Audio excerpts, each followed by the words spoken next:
Heya! Today I want to talk about teaching English to very low-level English learners. Before I moved to Japan, I took 4 certificate courses in teaching English as a foreign language, and I also volunteered teaching English in classroom settings, and absolutely none of that prepared me at all for my Japanese classrooms. I've found that the tools that I was taught and the tools that I've been practicing really didn't translate, no pun intended, well at all to my Japanese classrooms because my Japanese students' English level is so low. I think this is a reality that a lot of ALTs face, even ALTs with previous teaching experience. And so today I wanted to talk a little bit about some things that have helped to make my classroom life a lot easier over the years and just little practical tips that I've found really helpful. So let's get started. The first thing is something that you should try to start establishing early if possible, and that is consistent and basic classroom language. So, for example, when a student gets an answer right, as a native English speaker, it will be easy to say, great, good job, fantastic, wonderful, perfect, any of those things. But stick to one. Make sure that you choose one phrase for each instruction and you stick to it very rigidly. So when a student gets an answer right, they know you say good job, and that's their cue that they got it right and that question is done. When you want them to sit down, you say sit down please, not please take your seats or please go back to your seats, none of that. Always the same instructions. So not only does this help you control the classroom just on a very basic level, it also gives the students confidence that they can understand you, at least in this very basic instructive way, and that's great. It means that you don't have to give instructions in Japanese or in your student's native language, which can be a little undermining for you because it shows that you speak enough of that language to do that. If you can do it in English, that's fantastic. Another great thing to do is to have one of your first lessons teach the students basic ways to ask questions they might have in English. So for example, you can teach them how do you spell that or how do I pronounce that. Just basic things like this. Have them make a little list in their notebook, and then when they ask you that question in their native language, you can point them to their notebook and be like, look, here's how to say it in English. Please ask in English. So yeah, all of this is really great, and it's just very basic stuff that can help them use everyday communication with you. While using too much of your students' native language can be detrimental to their English learning, I do think it's really important to be prepared, and part of your lesson preparation should be taking any vocabulary in English that you don't know in your students' native language and making a note for yourself in the native language. So translate anything that you don't know into the native language.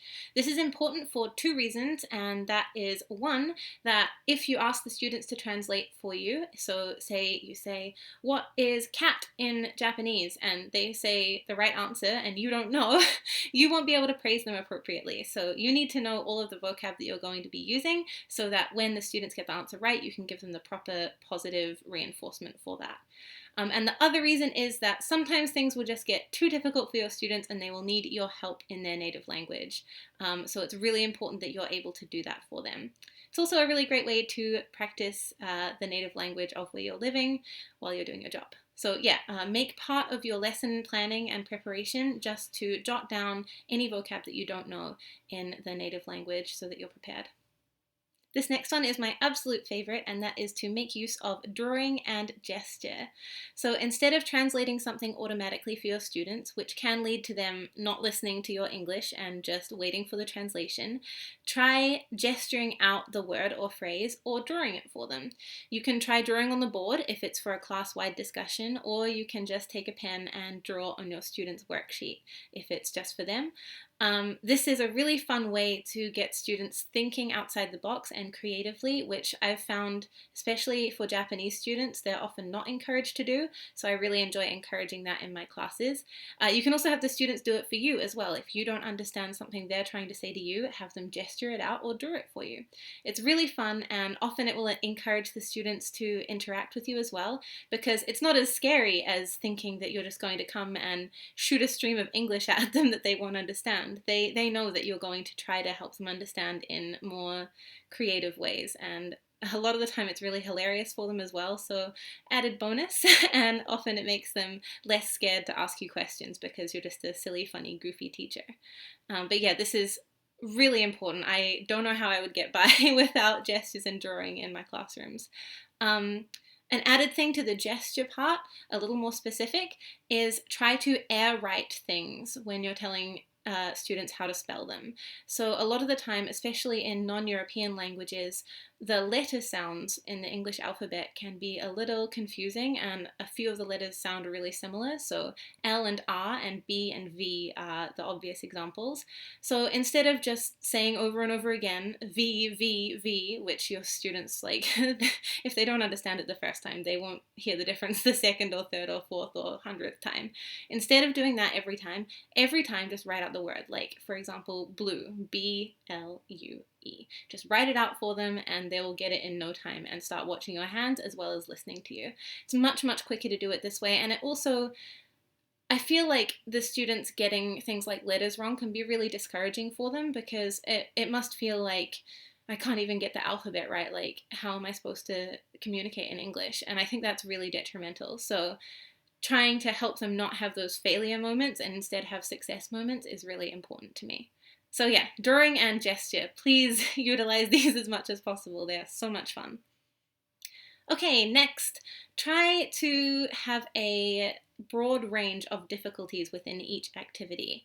So a great example of this that I use really often, probably way too often, is crosswords. I will make a crossword and I will make sure that I have some very, very easy clues and some more difficult clues and some very difficult clues. And the reason that I do this is because all too often in lower level academic schools or lower level English classes, students will take one look at your worksheet and decide it is impossible. They won't try it, they'll just say, nope, it's impossible, I can't do it, straight off the bat. It's really important when they do this to have a very easy part of the activity that you can point them towards and help them to understand. So, for example, I did a Halloween crossword last week, and one of the clues, one of the super easy clues, was a popular Halloween color, and the answer was orange. So this is a great clue, right? Because my kids know the word popular, Halloween is the same in Japanese as it is in English, and color is, well, it's iro in Japanese, but it's everywhere in katakana, so they know the word color as well. And orange is also the same in English and Japanese, so I know that they can get this one.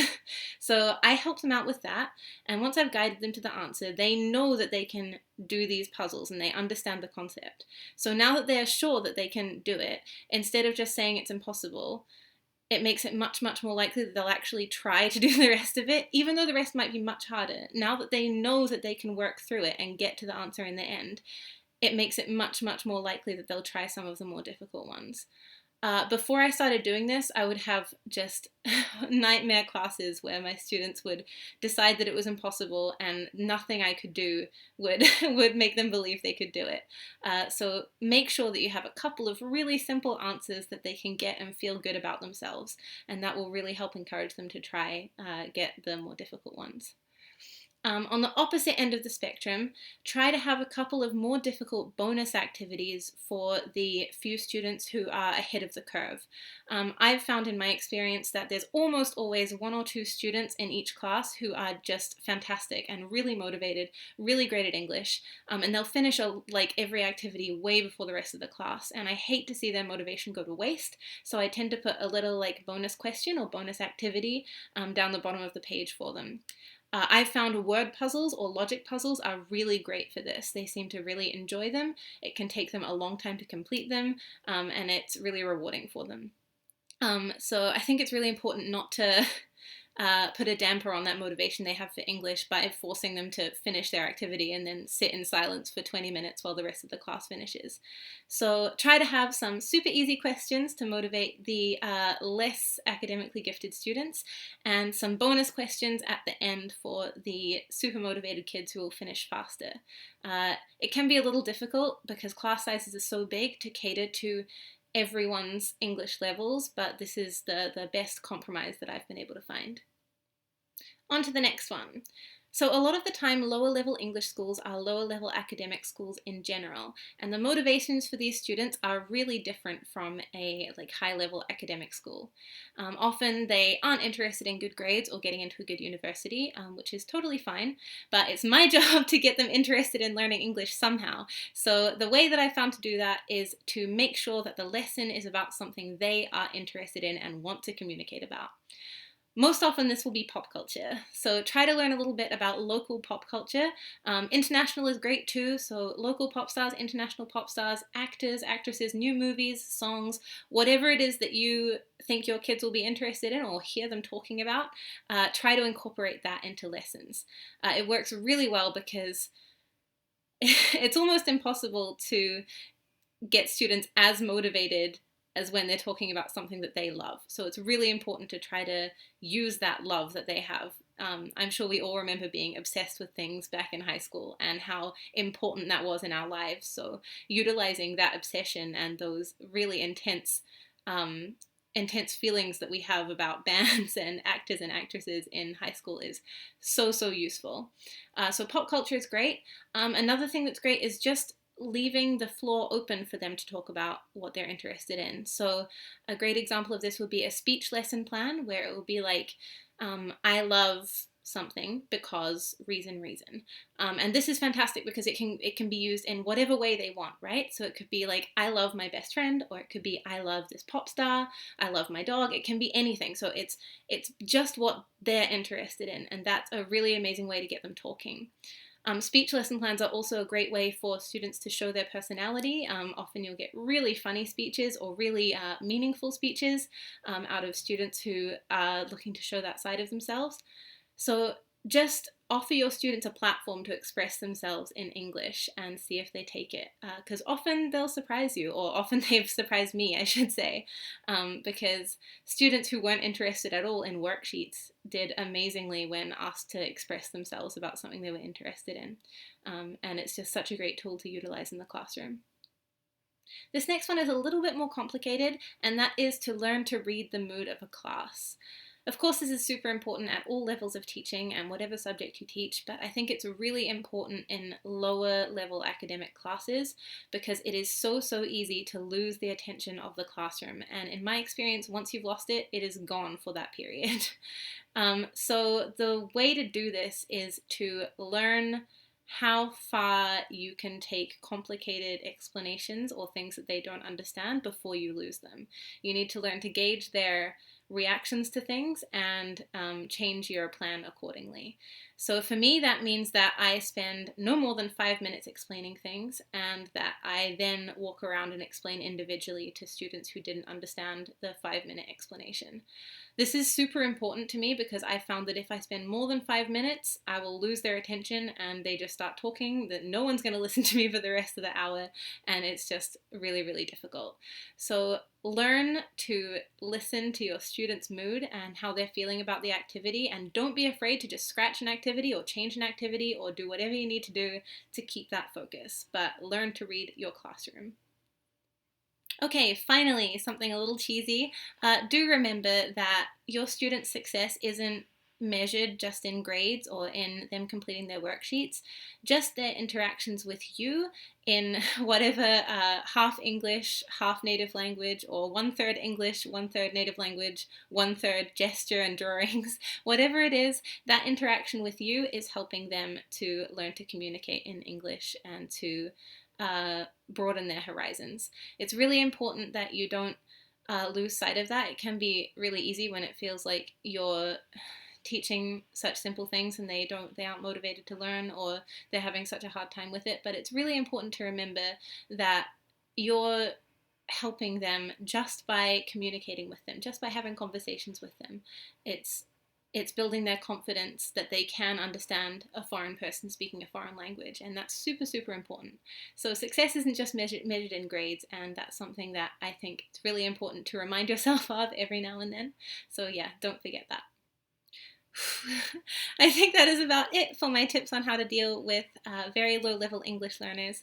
I hope I didn't ramble on too much, but this is something that I find really interesting, and I think it is really important to learn a bit about it if you're wanting to teach English in a foreign country, or if you already are. So I really hope this has been helpful to you. If you have any other questions about teaching English as a foreign language, or classrooms in general, or anything at all, feel free to leave it in the comments down below. I will do my best to answer if I can. Have a great day, and I will talk to you later. Bye!